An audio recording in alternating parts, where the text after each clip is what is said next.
The billionaire mocked his employee. Then a maid's toddler did one thing that left everyone speechless.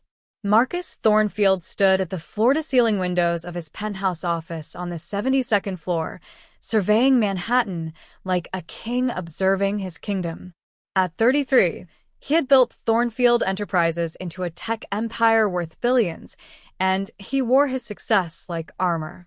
His tailored Italian suits cost more than most people's monthly rent. His watch could fund a college education, and his reputation for ruthless efficiency preceded him into every boardroom. But efficiency, in Marcus's world, meant perfection. And perfection meant zero tolerance for weakness, mistakes, or anything that resembled human fallibility. Thompson. Marcus's voice cut through the morning air as his assistant fumbled with a coffee cup, nearly spilling it on the marble conference table. If you can't handle basic motor skills, perhaps you should consider employment that doesn't require opposable thumbs. The room fell silent. 12 executives pretended to study their tablets, while David Thompson's face flushed crimson. This was typical Marcus, brilliant, demanding, and utterly devoid of empathy. His employees called him the Ice King behind his back, though never within earshot. Those who challenged him found themselves unemployed before lunch. Marcus had no patience for sob stories or excuses. His own father had built their initial wealth through sheer determination, and when he passed suddenly, 17-year-old Marcus had been thrust into running the family business. He'd learned quickly that sentiment was a luxury he couldn't afford. Tears didn't close deals. Compassion didn't impress shareholders. Cold, calculated strategy did. Meeting adjourned, Marcus announced, dismissing his team with a wave of his hand. As they filed out, he noticed the newest member of his household staff lingering by the doorway of the adjacent executive lounge, a young woman with kind eyes and worn hands, clutching a cleaning caddy. Elena Martinez had been working at Thornfield Tower for exactly 2 weeks. At 28, she was juggling 3 part-time jobs to support herself and her 3-year-old daughter, Sophie.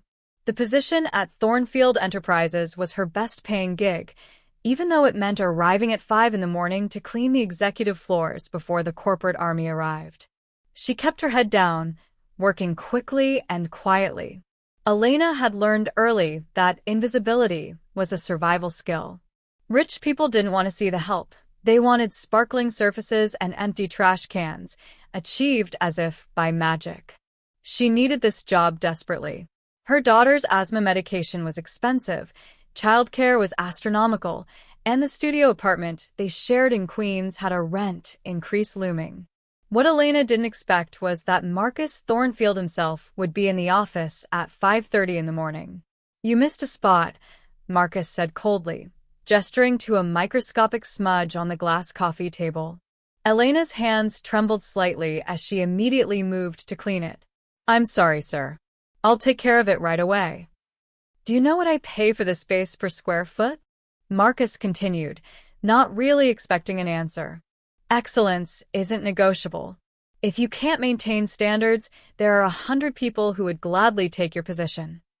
"Yes, sir. It won't happen again." Marcus studied her for a moment, noting the dark circles under her eyes, the slightly too large uniform that suggested she'd lost weight recently, the small bandage on her thumb from what was probably a cleaning-related injury. He felt nothing, no curiosity about her story, no compassion for her obvious exhaustion. She was simply another cog in his machine, expected to function flawlessly. "See that it doesn't," he said dismissively, returning to his laptop. Elena finished her work in silence, blinking back tears that she refused to let fall. She'd dealt with difficult employers before, but something about Marcus Thornfield's casual cruelty cut deeper. Maybe it was her exhaustion, or maybe it was the fact that she'd been awake since 3:30, or maybe it was the text from her babysitter saying Sophie had been crying all night with another asthma flare-up. As she left the office, Elena allowed herself one moment of weakness in the service elevator. She closed her eyes and took a deep breath, thinking of Sophie's smile, her infectious giggle, the way she said, "I love you, Mama," every night. That little girl was worth everything. Worth the exhaustion, the humiliation, the endless struggle. What Elena didn't know was that her carefully maintained wall between work and family was about to crumble in the most unexpected way. The following Thursday morning, Elena's world tilted on its axis. Her regular babysitter, Mrs. Chun, called at 4:45 in the morning with devastating news. She'd fallen and broken her hip and was being rushed to the hospital. Elena's backup sitter was out of town. The daycare didn't open until 7, and Elena's shift started at 5. She stared at her sleeping daughter in their tiny bedroom, panic rising in her chest. If she missed work, she could be fired. If she brought Sophie, she would definitely be fired. But she had no choice. "Sophie, sweetheart," Elena whispered, gently waking her daughter. "We're going on an adventure today." Sophie's brown eyes opened, bright despite the early hour. Even at 3, she was remarkably adaptable, probably because she'd had to be. "Adventure?" "Yes, baby. But you have to be very, very quiet. Like a mouse. Can you do that for Mama?" Sophie nodded solemnly, and Elena's heart broke a little. No 3-year-old should have to be so understanding, so accommodating to circumstances beyond her control. Elena dressed Sophie in her warmest clothes, packed a bag with quiet activities, coloring books, stuffed animals, snacks, and prayed for a miracle. Her plan was simple: get to Thornfield Tower before anyone else, set Sophie up in the supply closet with strict instructions to stay hidden, and somehow clean the entire executive floor while keeping her daughter's presence a complete secret. It was a terrible plan, but it was the only plan she had. As they rode the subway into Manhattan, Sophie clutched her favorite stuffed bunny, a worn, gray rabbit named Mr. Hoppy, and hummed softly to herself. Elena held her daughter close, breathing in the scent of her strawberry shampoo, and made a silent promise that someday things would be different. Someday, Sophie wouldn't have to hide in closets or be quiet as a mouse. Someday, Elena would give her daughter the stable, secure life she deserved. But that day was not today. Today, Elena just had to survive without losing the job that kept a roof over their heads.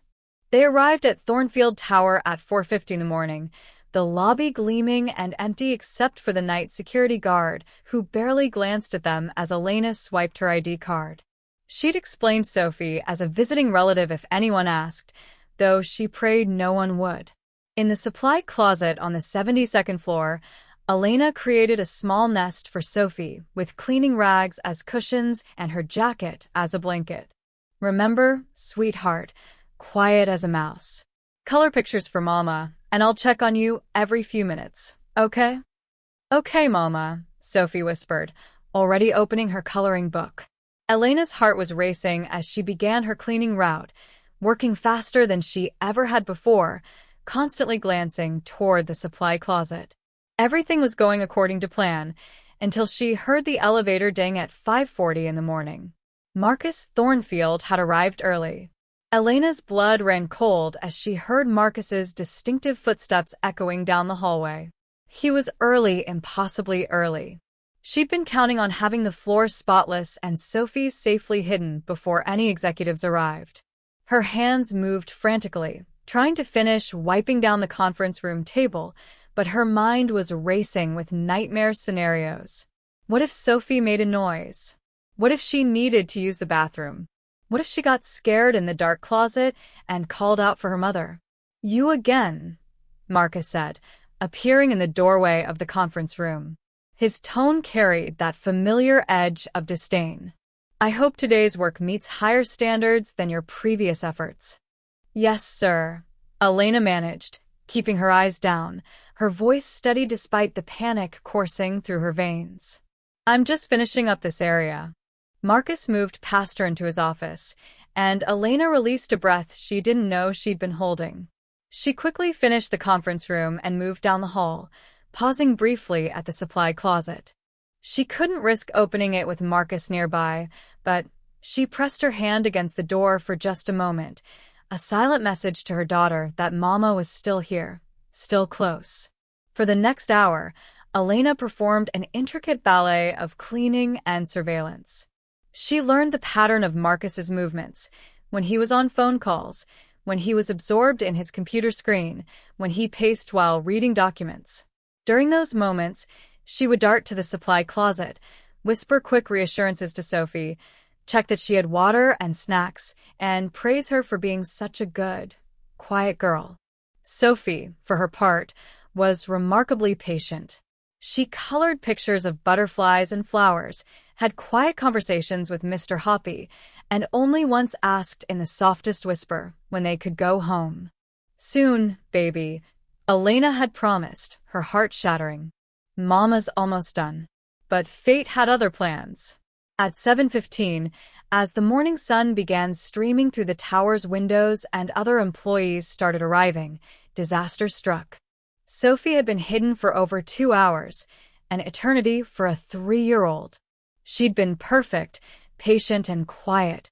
But 3-year-olds have small bladders, and Sophie had been too scared to tell her mother during one of her quick check-ins. Elena was in Marcus's office, carefully dusting his bookshelves while he reviewed contracts, when she heard it, the soft patter of small feet in the hallway. Her blood turned to ice. Sophie had left the closet. Elena's mind went blank with terror. She turned toward the door just as a small figure appeared, tears streaming down her face, clutching Mr. Hoppy. "Mama," Sophie whimpered, her voice breaking. "I had an accident." Time seemed to stop. Marcus looked up from his papers, his expression shifting from confusion to recognition to cold fury in the span of seconds. "What?" he said slowly, his voice dangerously quiet. "Is a child doing in my office?" Elena dropped her cleaning cloth and rushed to Sophie, kneeling down and pulling her daughter close despite the dampness of her clothes. "I'm so sorry, baby." "It's okay. Mama's here." She looked up at Marcus, tears now streaming down her own face. "Mr. Thornfield, I can explain. You brought a child to work?" Marcus stood, his face a mask of disbelief and anger. "You brought a toddler into a corporate office building?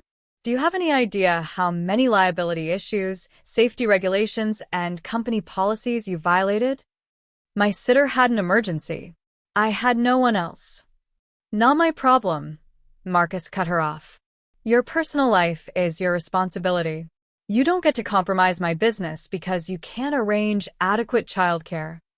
Elena held Sophie tighter, feeling her daughter trembling against her.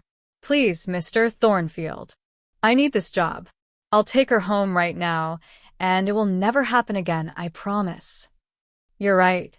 It won't happen again." Marcus's voice was ice. "Because you're fired. Effective immediately. Security will escort you out." The words hit Elena like a physical blow. Fired. The word echoed in her mind, bringing with it a cascade of terrifying implications. No income. Rent due in 2 weeks. Sophie's medication. The electricity bill. Food. "Please," Elena heard herself begging, something she swore she'd never do. "Please, Mr. Thornfield. I'm begging you. I'll work extra hours. I'll come in on weekends. I'll take a pay cut. Just please don't fire me." Sophie was crying harder now, confused and frightened by her mother's distress. "Mama? Why are you sad?" Marcus looked at the scene before him. The desperate mother, the frightened child, the embodiment of everything he'd spent his adult life avoiding. Messy human emotions. Complicated situations. Problems without clean solutions. His instinct was to call security and be done with it. He'd made his decision, and Marcus Thornfield never wavered once a decision was made. But something made him pause. Maybe it was the way Sophie was looking at him with those wide, frightened eyes. Maybe it was the absolute devastation on Elena's face, not anger or indignation, but pure, soul-deep fear. Maybe it was a flicker of something in his chest that he thought he'd killed years ago. "Everyone out," Marcus suddenly called out to his assistant and the 2 executives who had arrived and were hovering in the hallway, clearly trying to eavesdrop. They scattered immediately. Elena didn't dare hope. She simply held Sophie and waited for whatever would come next. Marcus sat back in his chair, steepling his fingers, studying them both with an expression Elena couldn't read. The silence stretched for what felt like hours but was probably only seconds. "How old is she?" Marcus finally asked. 3, Elena whispered. "Her name is Sophie." "Sophie," Marcus repeated, and something flickered across his face. "Why didn't you call in sick? Why bring her here?" Elena took a shaky breath. "Because I've been here 2 weeks. I don't have sick days yet. And I've already used my one allowed absence when she had an asthma attack last week. The employee handbook says 3 absences in the first 90 days is grounds for termination." Marcus blinked. He'd signed off on those policies himself, part of his efficiency-driven management philosophy. On paper, they made perfect sense: accountability, reliability, high standards. But sitting here, looking at a mother choosing between her child's comfort and losing her job, the policy suddenly seemed less like efficiency and more like cruelty. "Asthma?" he asked, and Elena nodded. "It's under control with medication, but the medication is expensive. And the specialist she needs to see isn't covered by my insurance plan." Elena stopped herself, aware she was rambling, giving him her life story when he'd probably already mentally moved on to his next meeting. But Marcus hadn't moved on. He was still looking at Sophie, who had quieted somewhat, and was now peeking at him from behind her mother's shoulder, her small face blotchy from crying. "I'm sorry about your floor," Sophie said suddenly, her small voice barely above a whisper. "I didn't mean to have an accident. I tried to be quiet like a mouse, but my tummy hurt." Something cracked in Marcus's chest, a tiny fissure in the armor he'd built so carefully over the years. He remembered being scared as a child, remembered crying and being told that tears were weakness, that Thornfield men didn't show emotion. He remembered learning to shut down every feeling, to view sentiment as a liability. And here was this tiny girl, apologizing for having a very normal 3-year-old accident while clearly terrified. "The floor can be cleaned," Marcus heard himself say, his voice softer than before. He looked at Elena. "Take her to the executive washroom. There's a shower. Get her cleaned up. I'll have my assistant find some clothes from the company gym." Elena stared at him in shock. What? You heard me. Go." Marcus's voice regained some of its authoritative edge, but it wasn't unkind. Elena stood on shaky legs, Sophie still in her arms, and moved toward the door. She paused, looking back at Marcus with an expression he couldn't quite interpret: confusion, gratitude, disbelief, all mixed together. "And Elena," Marcus added as she reached the doorway. She turned back, bracing herself. "We'll discuss your employment after you've sorted her out." It wasn't a reprieve, not exactly. But it wasn't the immediate termination she'd been expecting either. Elena nodded mutely and hurried out with Sophie, her mind spinning. Alone in his office, Marcus sat back in his leather chair and pressed his fingers to his temples. What was he doing? He'd been about to fire her, should have fired her. She'd violated multiple policies, created a liability nightmare, and demonstrated poor judgment. But the look in her eyes when she'd begged for her job, the way Sophie had apologized so earnestly, something about it all had gotten under his skin. Marcus stood and walked to his window, looking out at the city below. Somewhere down there were millions of people just trying to survive, just trying to make it through another day. When had he lost sight of that? When had he become so removed from the reality that most people lived? His phone buzzed, his assistant with a delicate question about the situation. Marcus ignored it, still lost in thought. For the first time in longer than he could remember, Marcus Thornfield felt uncertain about a decision he'd made. And that uncertainty felt like standing on the edge of a precipice, not knowing whether the ground beneath his feet was solid or about to crumble away. 20 minutes later, Elena emerged from the executive washroom with Sophie freshly cleaned and dressed in a child-sized Thornfield Enterprises t-shirt that hung past her knees like a dress. Marcus's assistant had somehow produced it, along with a pair of athletic shorts cinched with a drawstring that Sophie wore underneath. The child looked almost comical and somehow heartbreaking, swimming in corporate swag that probably cost more to produce than Elena's hourly wage. Sophie's hair was still damp, curling slightly around her face. She clutched Mr. Hoppy in one hand and held tightly to her mother's fingers with the other, her eyes wide and watchful as they approached Marcus's office.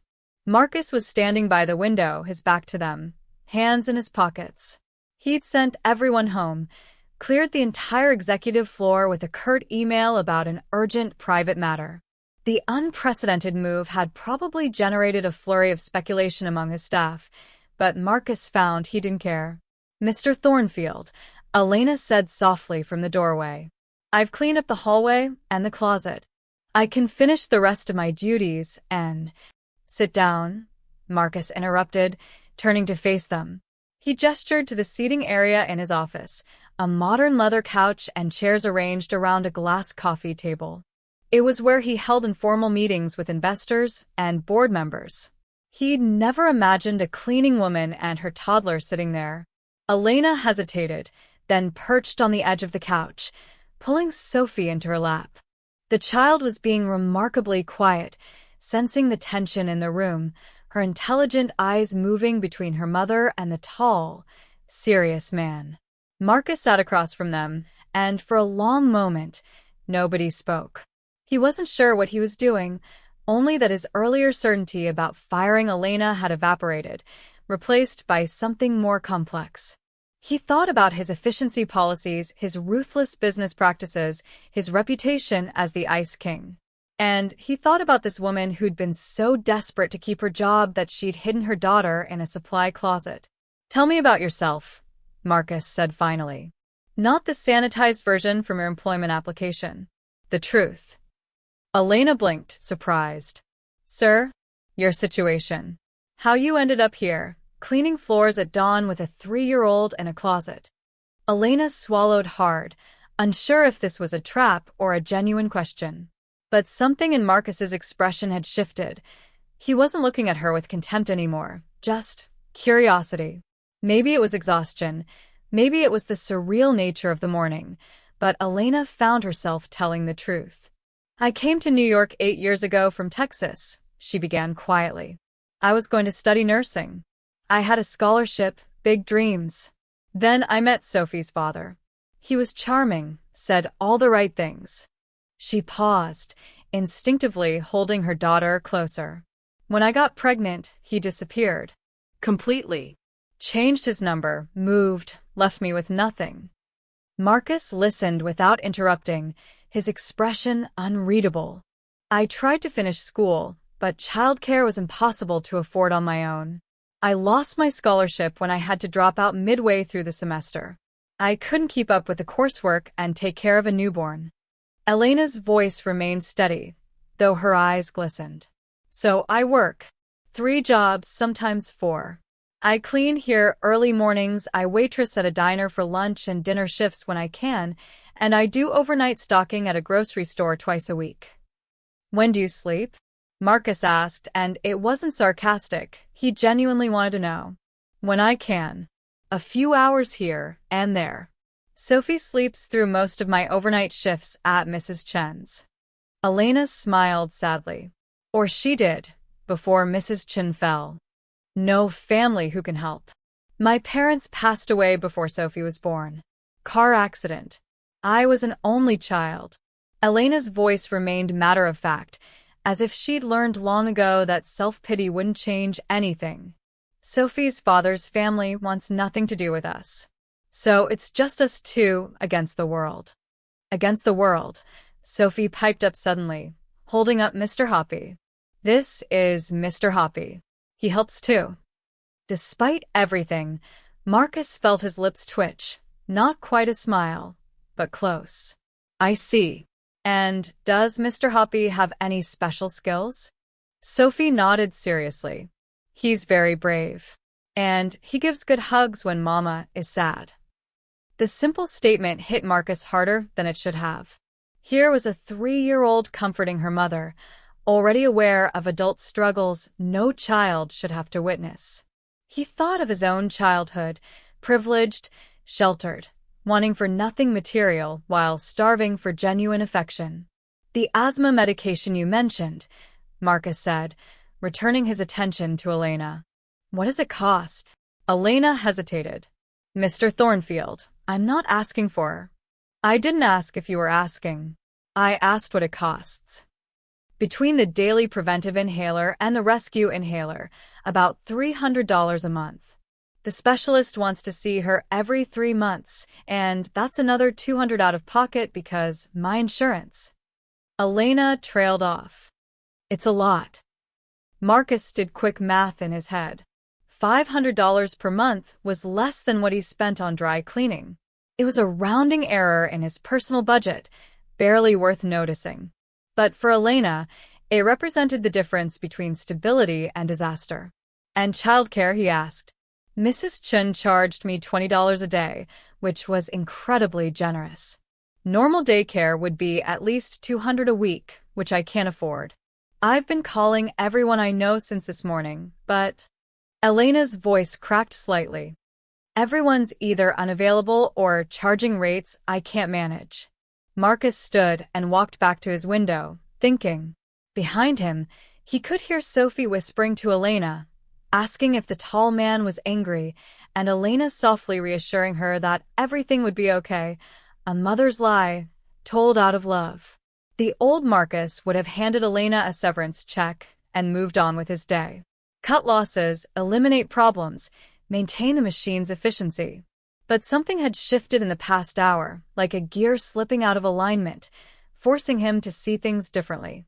He thought about his father, who'd built their fortune but died of a heart attack at 53, having sacrificed everything, including his relationship with his son, on the altar of success. He thought about his own life, the luxury apartment he rarely enjoyed, the expensive meals he ate alone, the achievements that felt increasingly hollow. He'd spent 15 years building an empire, and for what? To be feared and respected, but never truly known. Marcus turned back to face Elena and Sophie. The child had fallen asleep against her mother's chest, exhausted from the morning's drama and the early wake-up. Elena was stroking her daughter's hair with such tenderness that Marcus felt something twist in his chest, a longing for something he couldn't quite name. "I'm not going to fire you," Marcus said quietly, and Elena's eyes flew to his face, wide with shock and desperate hope. "But the situation can't continue as it is. You're exhausted, your daughter needs stability, and hiding her in closets isn't a sustainable solution." "I know, Marcus held up a hand. "I'm not finished. I'm going to make you an offer, and I want you to think carefully before responding." Elena nodded, barely daring to breathe. "Thornfield Tower has a corporate childcare facility on the 15th floor. It was part of my expansion plan 3 years ago, on-site daycare for employees." Marcus's jaw tightened. "I approved the budget, had it built to state-of-the-art specifications, and then life got busy. We never actually implemented it. The space has been sitting empty, fully equipped, waiting for someone to care enough to activate it." Elena's heart was pounding. "Are you saying..." "I'm saying that as of today, that facility will open. Sophie will be its first enrollee. Free of charge for any Thornfield Enterprises employee." Tears started rolling down Elena's cheeks before she could stop them. "Mr. Thornfield, I can't, that's too much." "I'm not doing it just for you," Marcus said, though he wasn't entirely sure that was true. "It's good business. Employees perform better when they're not worried about childcare. Productivity increases. Retention improves. I should have implemented it years ago." He was reciting logic, business rationale, protecting himself from the vulnerability of admitting he was making an emotional decision. "But there's more," Marcus continued. "Your current position is part-time, no benefits. I'm offering you a full-time position as executive floor supervisor. You'll oversee the cleaning and maintenance of this entire floor, which means managing a team of 4. 40 hours per week, full benefits including health insurance, paid time off, and sick leave." Elena couldn't speak. She could only stare at him, tears streaming freely now, while Sophie slept peacefully in her arms. The position comes with a salary of $55,000 per year, Marcus concluded. You'll start Monday. That gives you the weekend to arrange your affairs and resign from your other jobs. Why? Elena finally managed to whisper. Why are you doing this? Marcus looked at her for a long moment, then at the sleeping child in her arms. Why was he doing this? Because Sophie had apologized for her accident with such earnest sincerity. Because Elena's exhausted desperation had cracked something in his carefully constructed walls. Because for the first time in years, he felt like he could do something that mattered beyond profit margins and stock prices. Because I can, Marcus said simply. And because you've been working 3 jobs while caring for a sick child, and you still showed up here at 5 in the morning. That's the kind of dedication my company needs. He stood and walked to his desk, pulling out a business card and writing something on the back. He handed it to Elena. That's my personal cell number. If you have problems with childcare, with a job, with anything, you contact me directly. Understood. Elena took the card with shaking hands, staring at it like it was a winning lottery ticket. Mr. Thornfield, I don't know how to thank you. I'll work so hard, I promise. You won't regret this. See that I don't, Marcus said, but his tone was softer than it had been that morning. Now take Sophie home. Get some rest. I'll have HR contact you this afternoon with the paperwork.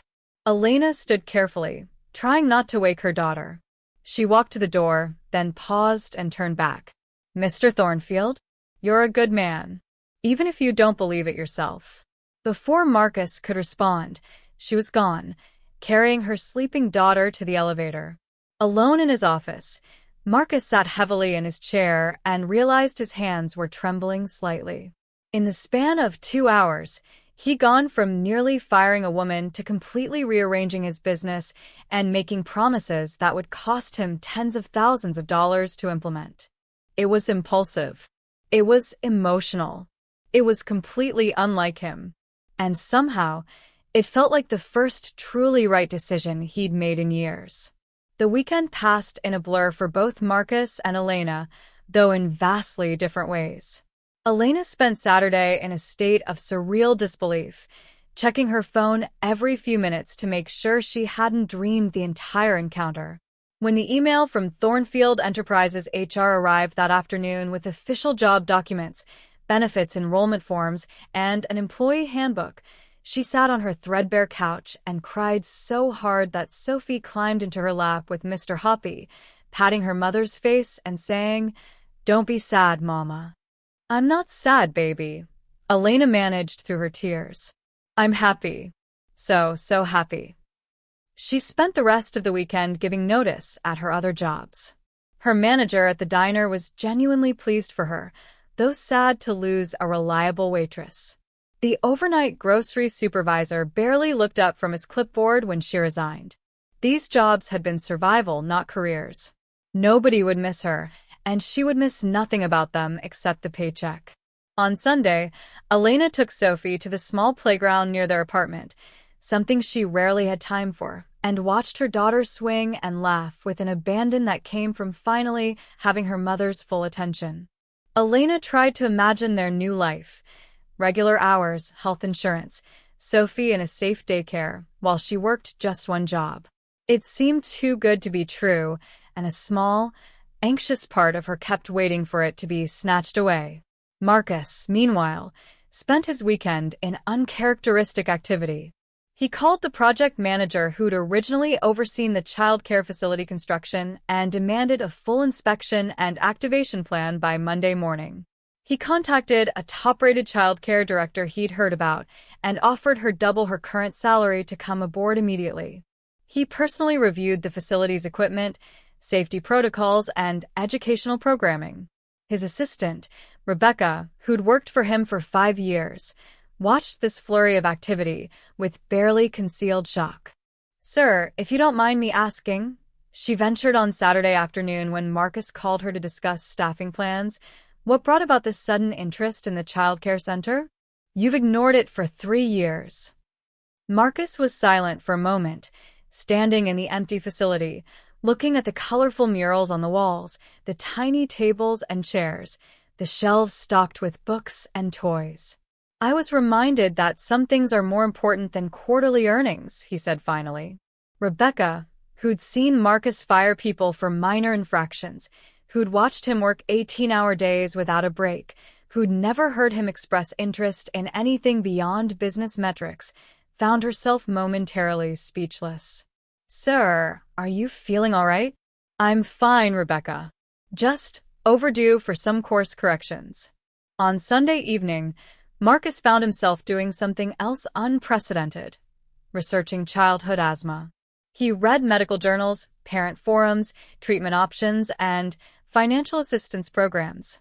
He learned that asthma was one of the most common chronic conditions in childhood, that many families struggled with medication costs, and that environmental factors, like mold in old apartments or air pollution, could significantly worsen symptoms. He thought about Elena's studio apartment in Queens and made a mental note to look into it. Monday morning arrived with the weight of new beginnings. Elena dressed carefully in her best outfit, dark slacks and a modest blouse, and held Sophie's hand as they entered Thornfield Tower together, this time through the front entrance instead of the service entrance. Sophie wore her favorite dress, the pink one with butterflies that was getting slightly too small, but that she loved too much to give up. Are you nervous, baby? Elena asked as they rode the elevator to the 15th floor.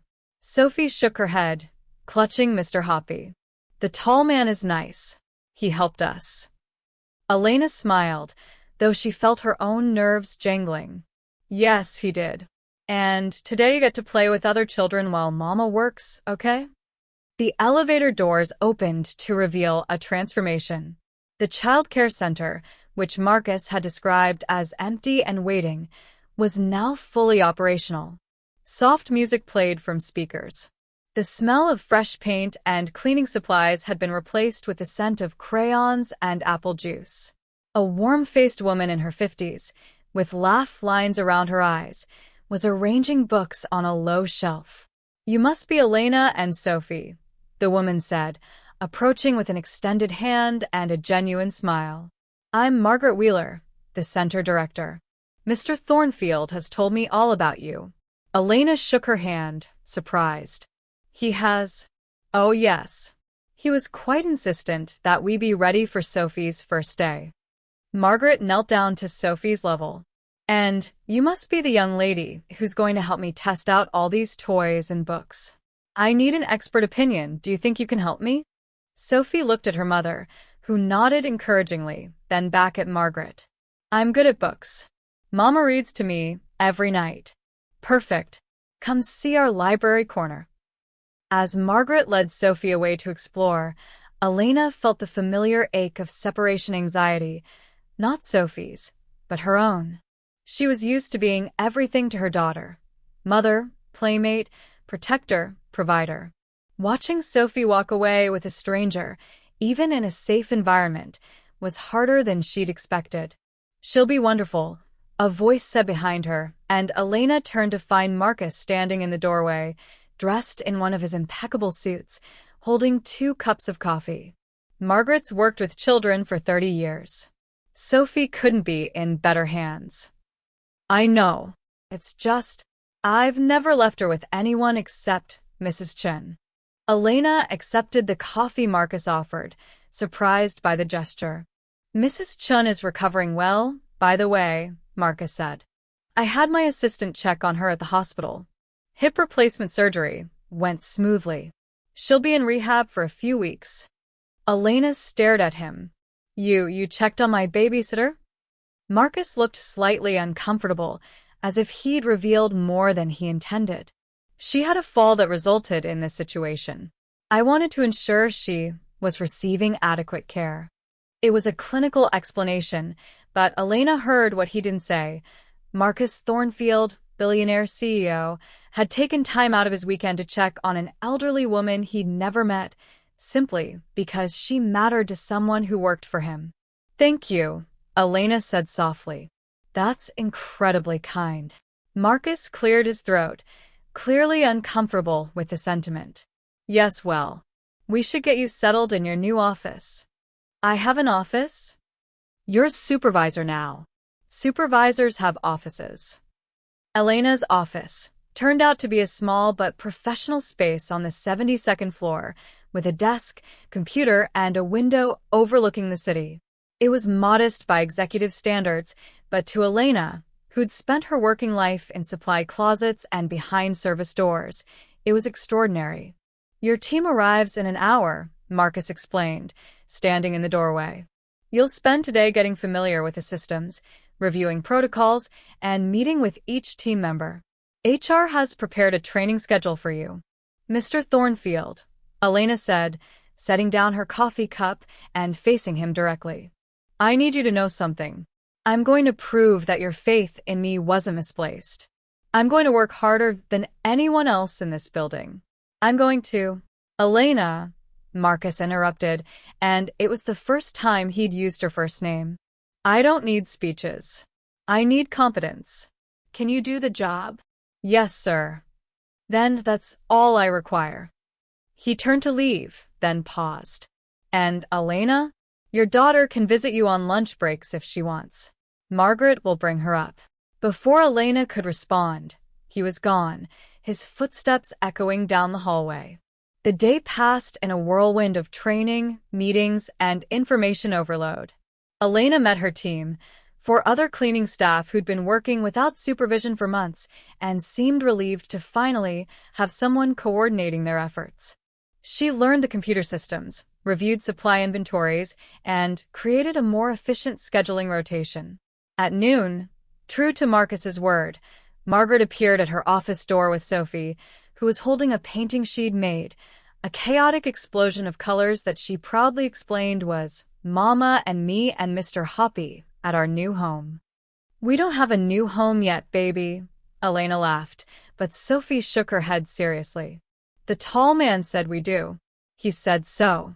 Elena looked at Margaret, confused, but the director seemed equally puzzled. I'm not sure what she means. We haven't discussed housing. But Sophie's innocent words planted a seed of concern in Elena's mind. What exactly had Marcus Thornfield planned? She got her answer at 4 o'clock when Marcus's assistant appeared at her office door.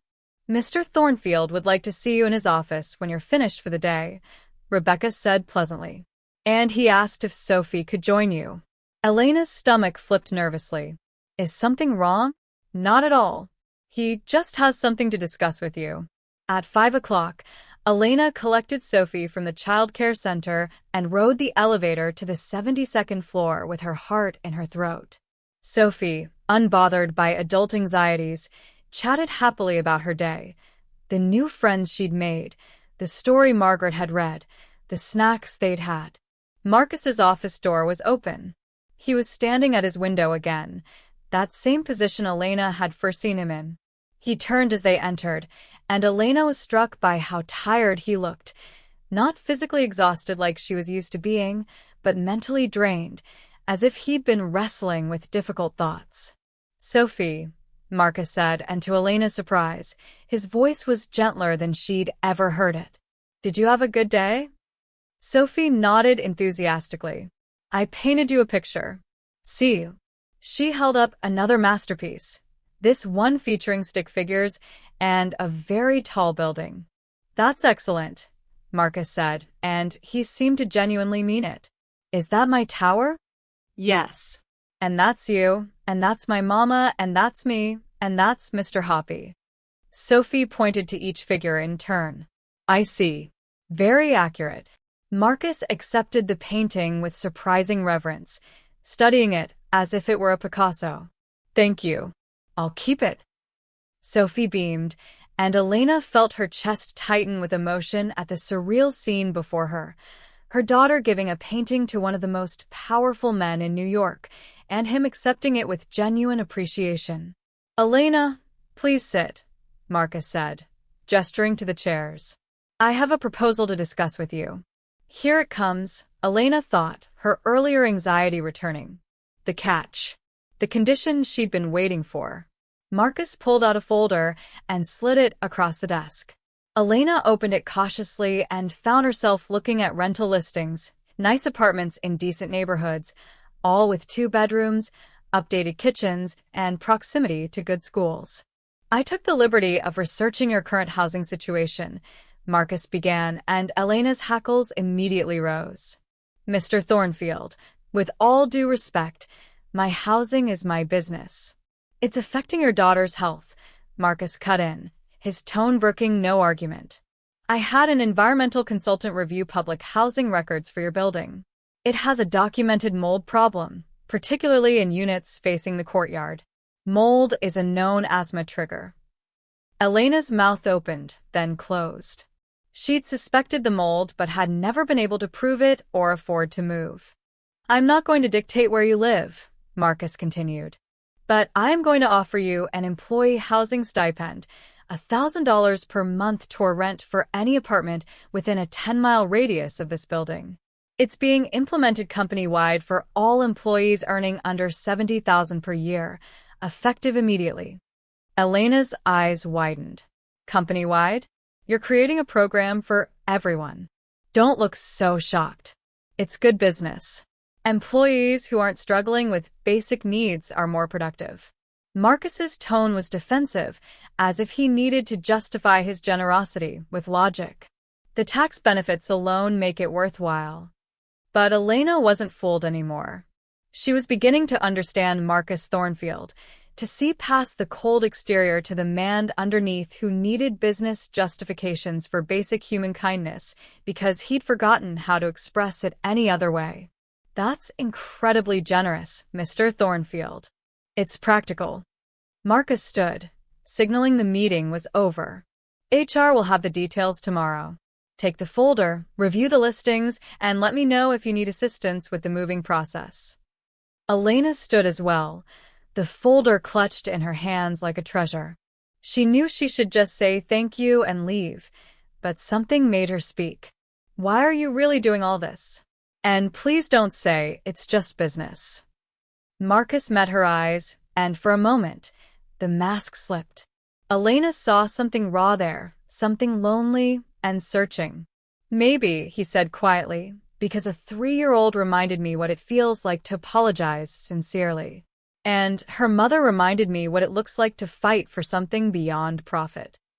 Before Elena could respond, Sophie tugged on Marcus's sleeve. "Mr. Thornfield, can you come to my birthday? It's in 2 weeks. Mama said I can have a real party this year."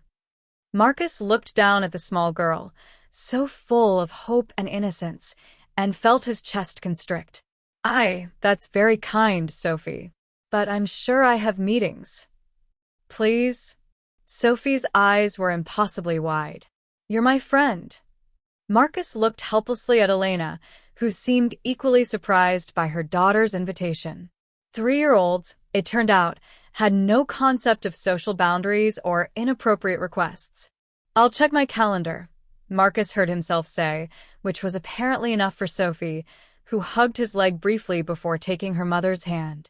As they left, Elena looked back at Marcus one more time, and their eyes met across the office. In that moment, something passed between them, not romance, not yet, but recognition. Two people who'd been alone for too long, suddenly seeing the possibility of connection. After they'd gone, Marcus sat at his desk and looked at Sophie's painting. He pinned it to his wall, next to his business degree from Harvard and his various industry awards. It looked completely out of place. And somehow, it made the whole office feel more like a space where a human being actually worked. The next 2 weeks transformed Thornfield Tower in ways both visible and invisible. On the visible side, the child care center buzzed with life.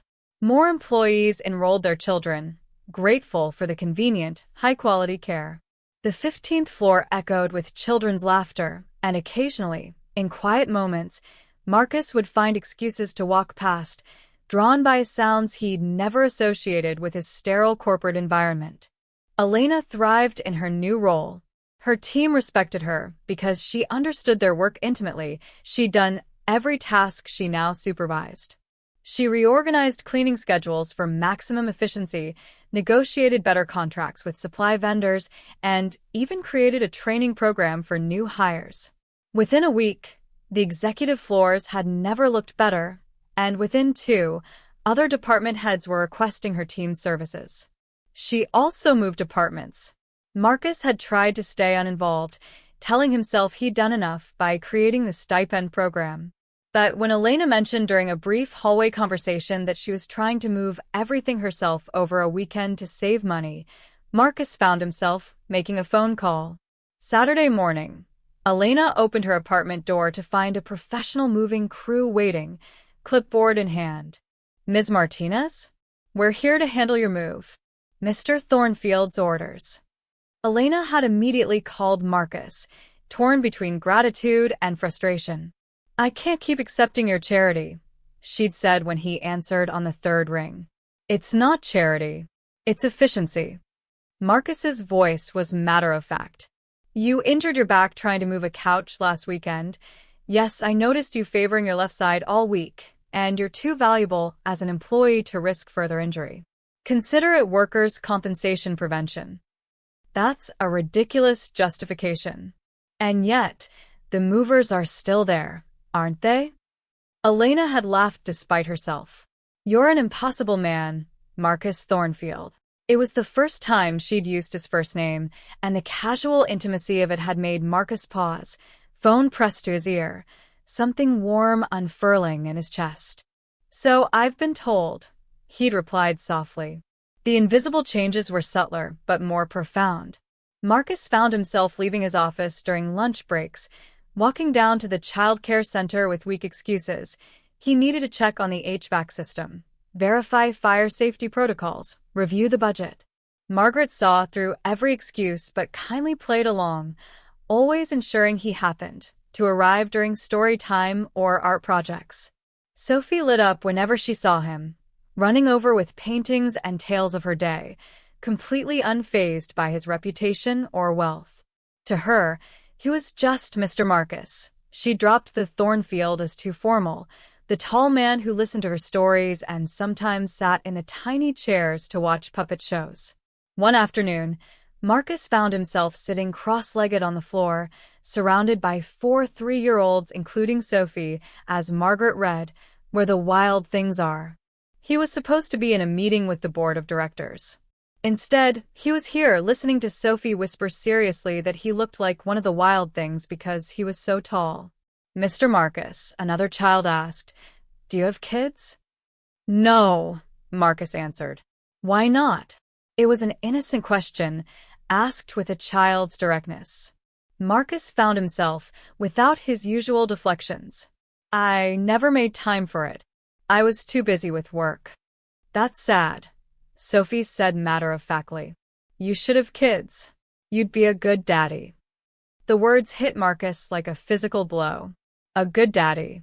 When was the last time anyone had seen that potential in him?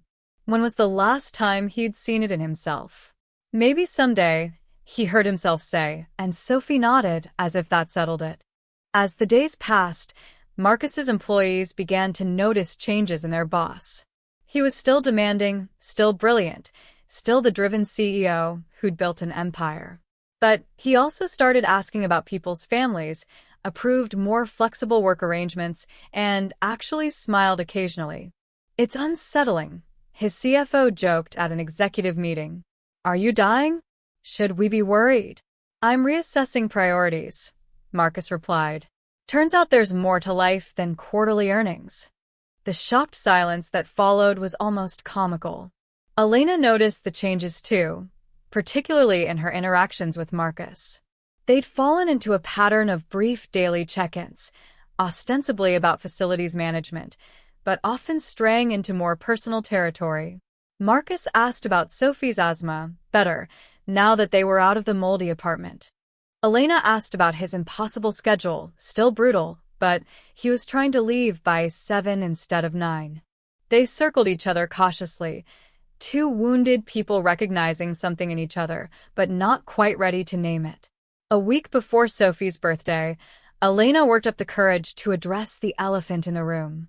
You don't actually have to come to her party, she said, catching Marcus as he was leaving for the evening. I know she invited you, but she's 3. She invites everyone. The mailman, her pediatrician, the lady who sells pretzels on the corner. You shouldn't feel obligated. Marcus stopped, briefcase in hand, and looked at Elena carefully.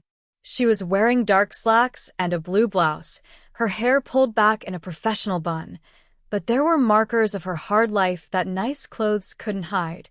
The slight calluses on her hands, the worry lines around her eyes that were only now beginning to soften. What if I want to come? He asked quietly. Elena blinked. You what?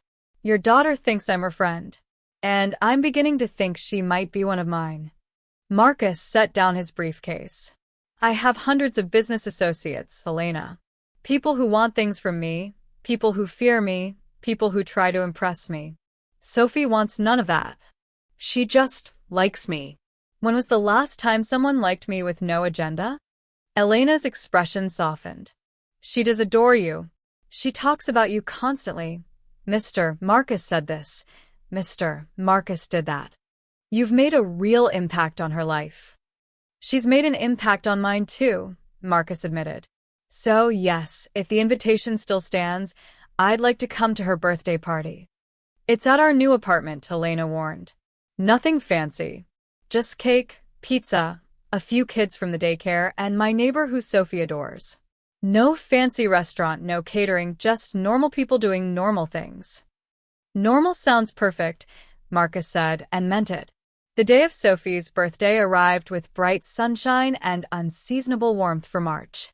Elena had decorated their new apartment with streamers and balloons, a modest celebration but more than she'd been able to afford in previous years. The dining table held a grocery store cake with pink frosting and a princess on top, Sophie's specific request. 5 children from the daycare arrived with their parents, along with Elena's elderly neighbor, Mrs. Kowalski, who'd been grandfatherly to Sophie since they moved in. It was loud, chaotic, and joyful, everything a child's birthday party should be. At 2 o'clock, the doorbell rang, and Elena opened it to find Marcus Thornfield standing in her doorway, looking completely out of place in designer jeans. She'd never seen him in anything but suits and a casual button-down shirt, holding an enormous wrapped present. Mr. Thornfield, Marcus, you came? Elena said, surprised despite his promise. I said I would. Marcus looked past her into the apartment, taking in the chaos of children running around, the modest but cheerful decorations, the genuine happiness radiating from every corner. It was so far from his usual world of luxury and carefully controlled environments. Mr. Marcus. Sophie came barreling toward him, launching herself at his legs with the confidence of a child who knew she'd be caught. Marcus barely managed to set down his gift before catching her. Happy birthday, Sophie, he said, and the warmth in his voice was unmistakable. Did you bring Mr. Hoppy a friend? Sophie asked hopefully, eyeing the large package. Open it and see. Sophie tore into the wrapping with the enthusiasm only a 3-year-old can muster, revealing a beautiful dollhouse, handcrafted wood, 3 stories, fully furnished with tiny, intricate details. It was the kind of toy that cost thousands of dollars, an heirloom piece. Marcus, Elena breathed, that's too much. It's from a local craftsman, Marcus said quietly. I commissioned it 2 weeks ago.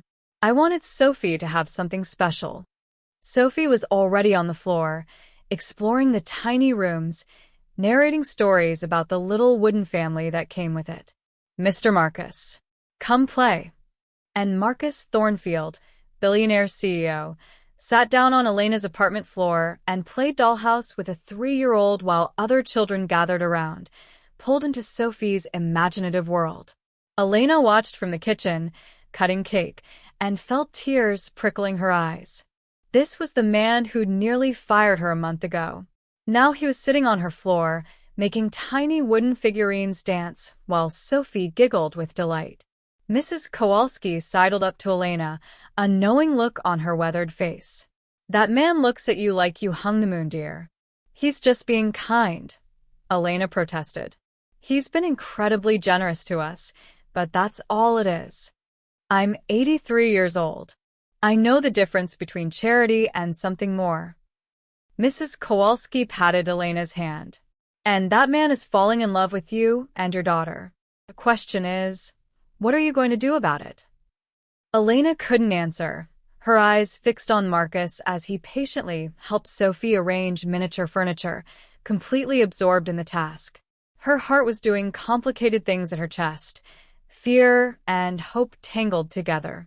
After cake and presents, after the other families had left with their sugar-buzzed children, after Mrs. Kowalski had gone home with leftover cake, Marcus helped Elena clean up while Sophie played with her dollhouse, refusing to be parted from it even for a nap.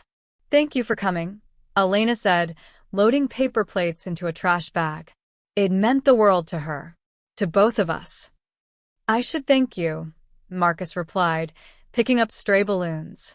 "I can't remember the last time I had this much fun at a party. More fun than galas and charity events attended by celebrities. Infinitely more." Marcus tied off a balloon and looked at Elena seriously. "Those events are performances. Everyone's playing a role, networking, maintaining images. Here, people were just genuine. Happy. Real." Elena studied him, seeing past the expensive clothes and careful grooming to the loneliness underneath. "Is that what your life is like? All performance, no authenticity." "It's what I made it," Marcus admitted. "I thought success meant eliminating weakness, including emotional vulnerability. I built walls, so high I forgot there was anything outside them." He paused, watching Sophie, who'd fallen asleep on the floor next to her dollhouse, Mr. Hoppy clutched in one hand. Then a 3-year-old and her mother showed me what I'd been missing. The air between them suddenly felt charged with possibility. Elena's heart raced as Marcus turned to face her fully, stepping closer. "Elena, I need to be honest with you about something." "What?" She could barely breathe. "These past few weeks, the housing stipend, the child care center, the moving company, yes, they're good business decisions. But that's not why I did them." Marcus's voice was low, intense. "I did them because you and Sophie walked into my life and cracked open something I thought was sealed shut. You reminded me that there's more to living than conquering." "Marcus." Elena whispered, unsure what to say, afraid to hope. "I'm not good at this," Marcus continued, running a hand through his hair in a rare gesture of uncertainty. "Relationships, emotions, being vulnerable. I've spent 15 years avoiding all of it.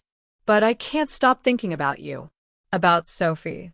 About building something that's not made of steel and ambition." Elena's eyes filled with tears. "I'm a single mother with a 3-year-old daughter and a GED. You're a billionaire CEO. This is crazy." "Probably," Marcus agreed, a small smile tugging at his lips. "But crazy seems to be working well for me lately." He reached out slowly, giving Elena time to pull away, and gently wiped a tear from her cheek. "I'm not expecting anything. I just needed you to know. And I want to be in your lives, if you'll let me. However that looks, friend, supporter, or—" He didn't finish the sentence, leaving the possibility hanging in the air between them. Elena looked at this man who'd transformed so completely in such a short time, who'd shown her daughter more kindness than her own father ever had, who looked at them both like they were precious beyond measure. Or, Elena finished softly, making her choice, letting herself hope.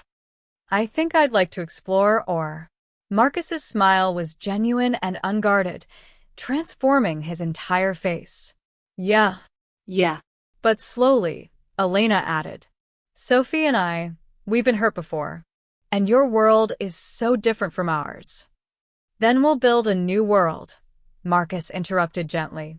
"One that works for all three of us." He pulled Elena into a tentative embrace, and she melted into it, feeling safe for the first time in longer than she could remember. Over his shoulder, she could see Sophie sleeping peacefully, surrounded by birthday joy, and Elena sent up a silent prayer of thanks for supply closets and desperate mornings and the unlikely chain of events that had brought them here. Sometimes salvation came from the most unexpected places. Sometimes it wore expensive suits and learned to play dollhouse. Sometimes it looked exactly like hope. 3 months later, Elena stood in front of the bathroom mirror in her apartment, smoothing down her dress for the third time and taking deep breaths to calm her nerves. Tonight was the Thornfield Enterprises annual gala, the biggest social event of the year for the company, and Marcus had asked her to attend as his date. Not as an employee, as his girlfriend. The word still felt strange in her mind, simultaneously too casual for what they were building and too significant to fully comprehend. Marcus Thornfield was her boyfriend. The man who'd nearly fired her was now the man who spent Sunday mornings making pancakes with Sophie, who'd learned to braid hair, poorly but with determination, who'd gradually integrated himself into their small family with a tenderness that contradicted everything his reputation suggested. "Mama, you look like a princess," Sophie declared from the doorway, clutching her ever-present Mr. Hoppy. Elena turned to her daughter, who was supposed to be in bed but had snuck out to watch the preparations. "Thank you, baby. But you should be sleeping. Mrs. Kowalski will be here soon to stay with you." Sophie's face fell slightly. She wanted to go to the party too, a feeling Elena understood. But 4-year-old birthday parties and corporate galas were very different beasts, and this event was adults only. "Mr. Marcus promised to bring you something special from the party," Elena reminded her. "And tomorrow we're all going to the zoo together, remember?" Sophie's face brightened. The zoo had become their weekly ritual, Marcus, Elena, and Sophie, pretending to be a normal family doing normal things. Except nothing about their situation was normal, and Elena was still adjusting to that reality. The transformation of Marcus Thornfield over the past 3 months had been remarkable. The Ice King had thawed, though not entirely. He was still demanding at work, still brilliant and strategic. But he'd learned to separate Marcus the CEO from Marcus the person, and the latter was someone Elena had fallen deeply, terrifyingly in love with. He'd integrated into their lives gradually, respecting Elena's need for caution. First, there were group outings, the zoo, museums, parks, where Marcus learned to navigate the world of a preschooler. Then dinners at Elena's apartment, where he'd shown up with grocery bags and insisted on cooking. He was terrible at it, but his earnest efforts were endearing. Then, carefully orchestrated moments when Sophie was asleep or with Mrs. Kowalski, where Marcus and Elena explored their connection through long conversations, gentle touches, and eventually, tentative kisses that grew bolder as trust deepened. What surprised Elena most was how naturally Marcus fit into their lives, despite the massive gulf in their circumstances. He never made her feel less than because of her background. Instead, he seemed to treasure the normalcy she brought to his existence, the simple pleasure of a home-cooked meal, the chaos of Sophie's playtime, the authenticity of a life not built on performance. For Marcus, these months had been an awakening.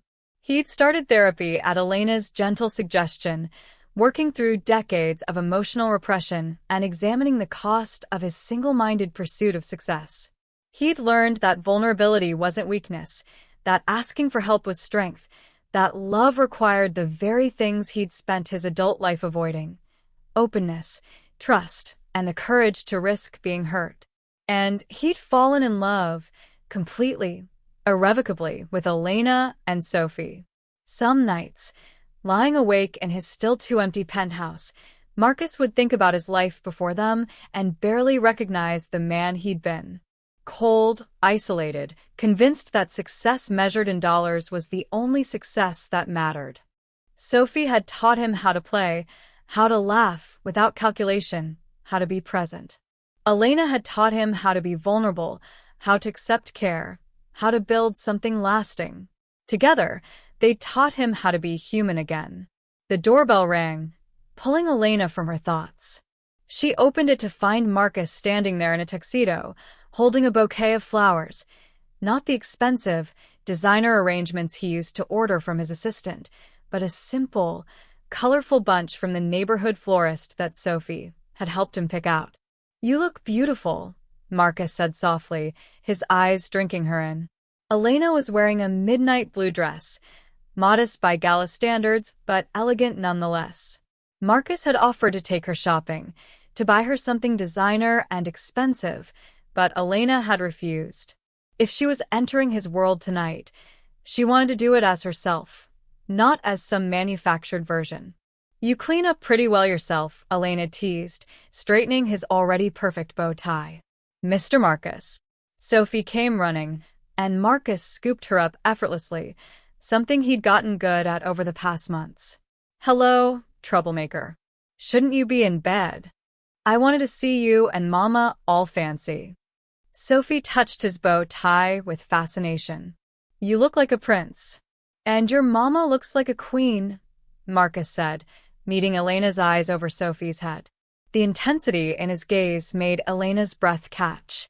Mrs. Kowalski arrived moments later, and after several rounds of hugs and last-minute instructions, Marcus and Elena finally left for the gala. In the back of Marcus's town car, Elena fidgeted with her clutch, anxiety building as they drove through Manhattan toward the luxury hotel hosting the event. "Hey," Marcus said gently, taking her hand. "What's wrong?" "I'm about to walk into a room full of millionaires and billionaires as the cleaning lady who's dating the CEO, Elena said bluntly. "What could possibly be wrong?" "You're not the cleaning lady. You're the executive floor supervisor who revolutionized our facilities management and increased efficiency by 30%. Marcus squeezed her hand. "You're also brilliant, beautiful, and the strongest person I know. And anyone who has a problem with us can answer to me. Your board of directors might have something to say about their CEO dating an employee." "Then they can say it," Marcus replied calmly. "Elena, I'm not hiding what we have. Not anymore. I spent too many years hiding who I really was, pretending emotions were weaknesses. I'm done with that." Elena looked at him, seeing the determination in his face, and felt some of her anxiety ease. "When did you get so brave?" "When a 3-year-old taught me that apologizing wasn't weakness, and her mother taught me that love was worth the risk." The gala was everything Elena had feared and more, a glittering display of wealth and power in a hotel ballroom that probably cost more to rent for one night than Elena used to make in a year. Beautiful people in designer clothes mingled beneath crystal chandeliers, servers circulated with champagne and hors d'oeuvres, and a string quartet played in the corner. Elena felt eyes turn toward them as they entered, whispers starting almost immediately. She lifted her chin, refusing to show intimidation, her hand firm in Marcus's. Mr. Thornfield, a silver-haired man in an expensive suit approached. "Good to see you. And who is this lovely young lady?" "James, this is Elena Martinez, my girlfriend." Marcus's voice was clear, leaving no room for misinterpretation. "Elena, this is James Harrington, one of our board members." To his credit, James barely blinked. "Wonderful to meet you, Ms. Martinez. Are you in the industry?" "I work in facilities management at Thornfield Enterprises," Elena said evenly, meeting his gaze. "Ah, excellent." Marcus was just telling the board about the efficiency improvements in that department. Impressive work. As they moved through the crowd, Elena realized that Marcus had prepared the ground, already telling his colleagues about her, not hiding her background but framing it as the success story it was. Some people were genuinely warm, others coolly polite, and a few were obviously scandalized. But Marcus's hand never left hers, his presence a steady anchor. "Marcus Thornfield with a date," a woman's voice said, and Elena turned to see a stunning redhead in a dress that probably cost more than Elena's entire wardrobe. "I thought I'd never see the day. And here I spent 5 years trying to get your attention." "Catherine," Marcus said neutrally. "Elena, this is Catherine Morrison, CEO of Morrison Tech. The famous Ice King, thawed by." Catherine's eyes swept over Elena dismissively. Facilities management. How quaint. Elena felt Marcus tense beside her, but she spoke before he could. "Actually, Ms. Morrison, I prefer to think of it as a billionaire learning that human connection matters more than quarterly earnings. Though I understand that's a foreign concept in some circles. Catherine's eyes widened slightly, then she laughed. A genuine sound. Touché, Ms. Martinez. You've got spine. No wonder you caught his attention. She turned to Marcus. Treat her well, Marcus. Real connection is rare in our world. As Catherine walked away, Marcus looked at Elena with undisguised admiration. That was impressive. I've dealt with difficult people before, Elena said dryly. Billionaires aren't that different from angry lunch customers. They just wear more expensive clothes. Marcus burst out laughing, drawing more eyes. Elena realized it might be the first time many of these people had heard him laugh genuinely, and from the surprised expressions, she was right. The evening progressed with speeches and dinner, dancing and networking. Marcus introduced Elena to everyone as his girlfriend, never minimizing her position but also never letting anyone else minimize it either. And slowly, Elena relaxed into the evening, realizing that while this world was different from hers, she belonged here because Marcus wanted her here, and because she was strong enough to hold her own. During dinner, Marcus's CFO, Tom Chen, sat across from them with his wife, Linda. Ms. Martinez, I have to thank you, Linda said warmly.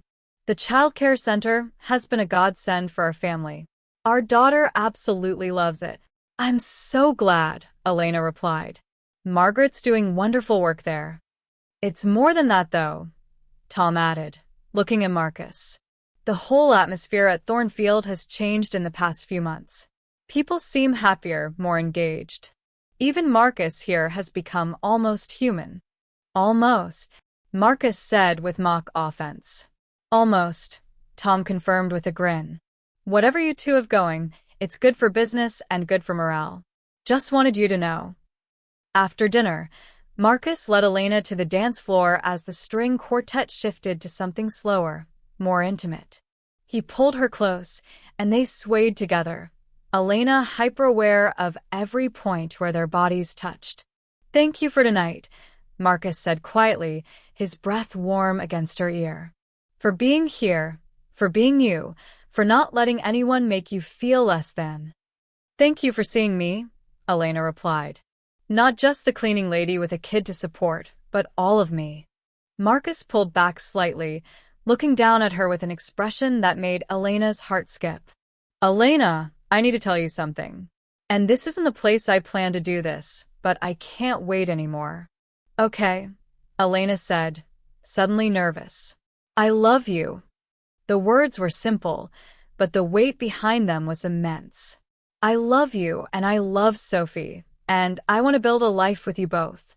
Not someday, not eventually, now.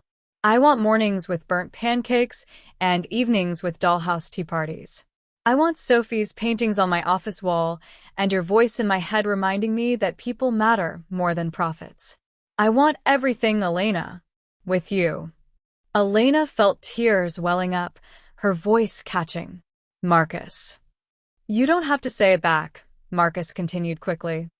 I know we said slow, and I respect that. I just needed you to know. I've spent too many years not saying what I feel, and I'm not doing that anymore. I love you. Completely. Terrifyingly. Real. You beautiful, impossible man, Elena whispered, tears now falling freely. I love you too. I've been trying not to, trying to protect myself and Sophie, trying to remember that fairy tales don't happen to people like me.